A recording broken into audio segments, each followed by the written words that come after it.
Ever get that feeling like you're trying to learn something new and it just won't stick? Oh, yeah. Like pouring water into a leaky bucket. It's frustrating, right? Absolutely. We've all been there. Well, this deep dive is for you, for anyone who really wants to grasp those complex ideas, understand them deeply, and actually remember them long after you first encountered them. Right. We're going way beyond surface level skimming here. Exactly. This is about going deep, getting to the core.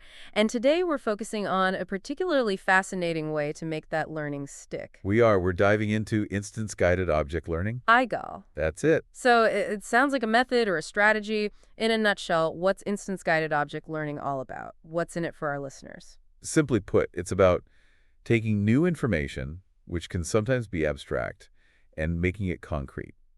Making it real by connecting it to things you already understand. Familiar objects, everyday experiences. Ah, so it's like you're building a strong mental anchor for that new knowledge. Exactly, something you can always come back to. So instead of just trying to memorize a definition, you're linking it to something you can actually visualize, something you can relate to in your own life. That makes a lot of sense. And what's really compelling is that the sources we've looked at show us how this isn't just some kind of clever trick. This is rooted in how your brain is wired to learn. Oh, wow. It's like a fundamental pathway to effective learning. So it's about achieving learning that really lasts. Exactly. Whether you're tackling a new subject at school or you're trying to master a new skill for work, anything really. Okay, so let's break this down for our listeners. Our mission in this deep dive is to really get a handle on IOL. We want to understand how it works, what's going on in your brain, why does the science say it's so effective, and most importantly, how can you actually start using these principles? Right now, in your everyday life to learn better. Absolutely, to learn anything better, and then to actually apply that knowledge. So to really appreciate the power of IDOL, we need to start with something fundamental. Yeah, let's talk about knowledge transfer. Okay, knowledge transfer. We hear this term, but what does it really mean? What does it mean for our listeners and their ability to actually learn and grow?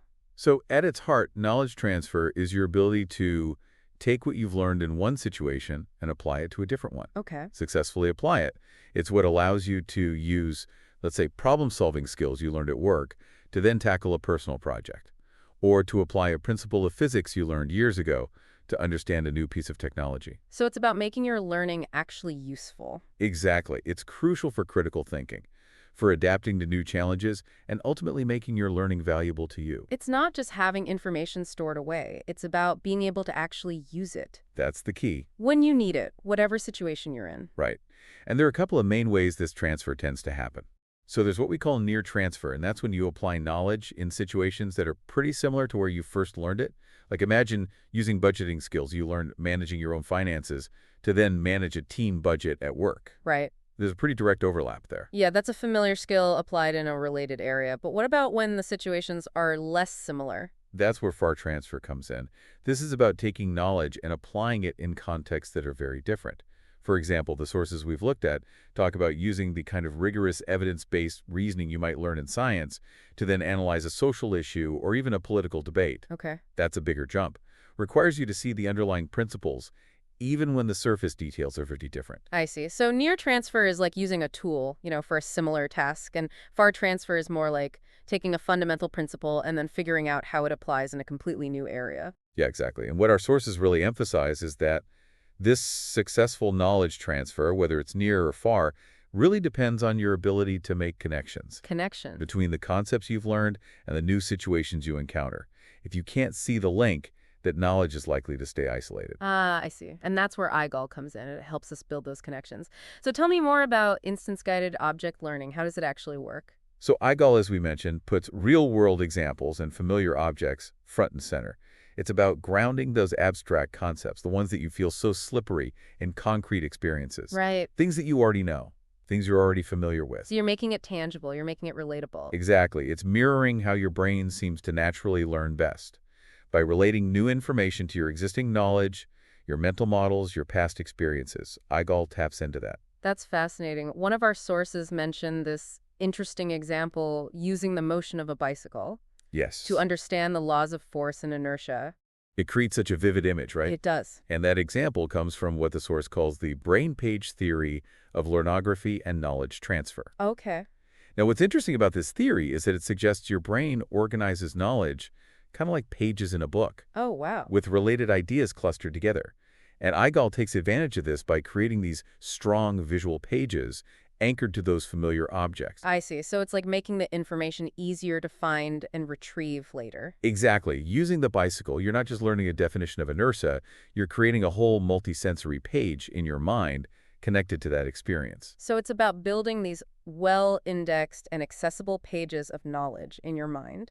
So by using these familiar instances, is IGOL essentially helping your brain build these neural pathways, these connections between the new information and what you already know? Yes, precisely. And this not only makes those complex ideas easier to grasp initially, but it also really improves your ability to remember them, to retrieve them when you need them. It's like building well-paved roads in your brain to access that information. So let's delve a little deeper into why this is so effective for your brain. What's actually happening up there when you're learning with IGOL? Well, our source highlights 4 key areas of the brain that are particularly active. First, we have the hippocampus. Okay. You've probably heard of it. It's crucial for forming new memories and for retrieving old ones. IGOL strengthens the hippocampus by constantly making those links between new information and your existing experiences, so it's not just passively absorbing a new fact. Right. It's about actively integrating it into your existing knowledge, your web of memories. That's it. The second key area is the prefrontal cortex. This is in many ways your brain's control center. It handles higher-order thinking, decision-making, and planning.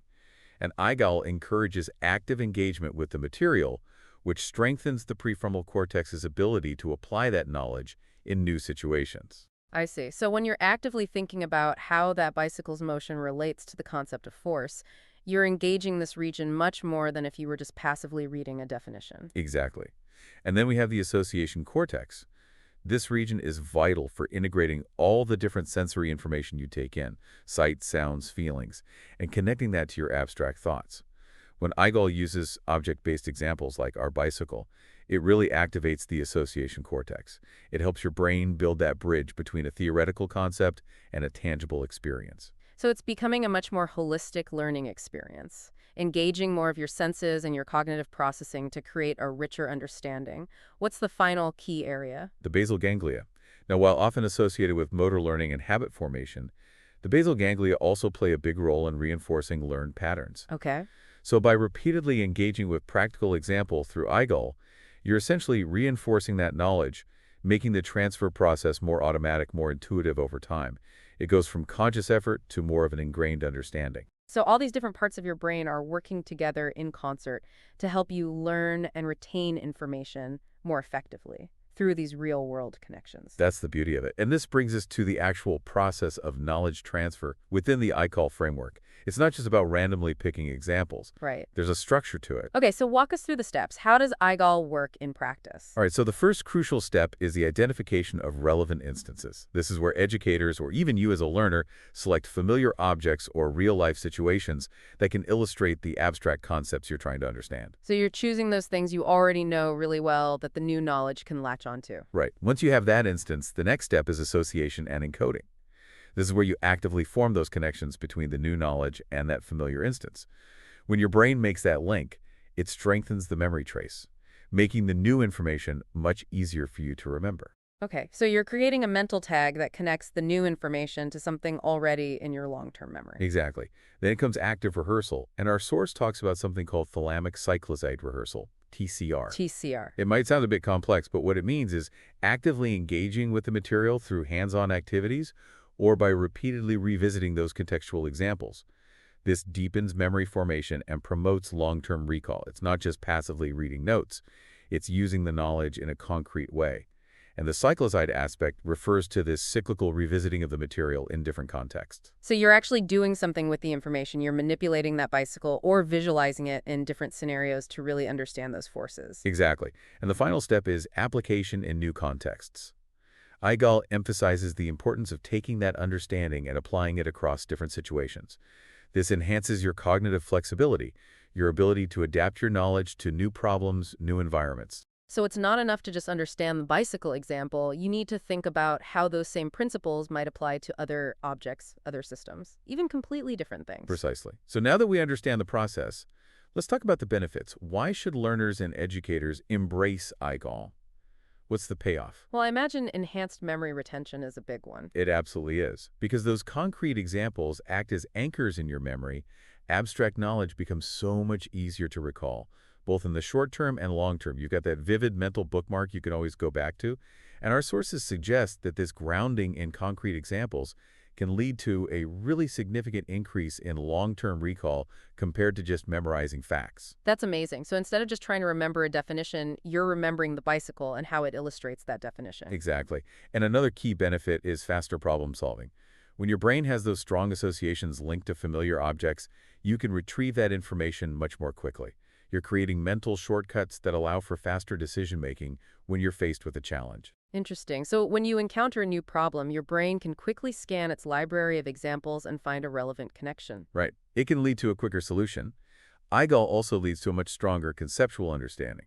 By connecting abstract theories to real-life situations, you develop a much deeper grasp of those complex ideas.